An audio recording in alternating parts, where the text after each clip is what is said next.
নমস্কার বন্ধুরা, আমি তানিয়া। আমার একটা ছোট্ট ব্লগে তোমাদের সবাইকে স্বাগতম। তোমরা সবাই কেমন আছো? আমি কিন্তু বেশ ভালো আছি আর মনটা বেশ খুশি খুশি আছে। আজকে রান্না করব মটন আর পোলাও, বেশ ভালো মন্দ। আর ওই যে বললাম খুশি খুশি, তার কারণ হচ্ছে এটা আমার অনেক দিনের শখ ছিল। এই ছোট্ট শখটা আমার বর পূরণ করেছে।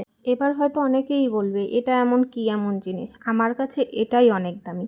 হয়তো তোমাদের কাছে অনেক কিছু আছে, কিন্তু আমার যতটুকু আছে আমি সেটা নিয়েই অনেকটা খুশি।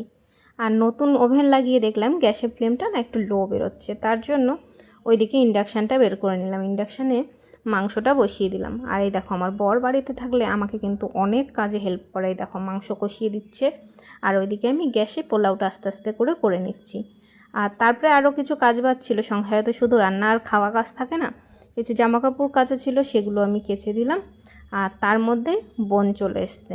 আর আগের দিন জানো তো, ছেলে সাইকেল চালাতে গিয়ে অনেকটা পা কেটে নিয়ে এসছে।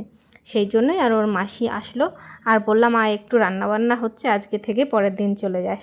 তাই মাসি এসছে, ভীষণ খুশি। আমার ভিডিওটা এই পর্যন্ত। তোমরা সবাই ভালো থেকো, পরের ভিডিও আসছে।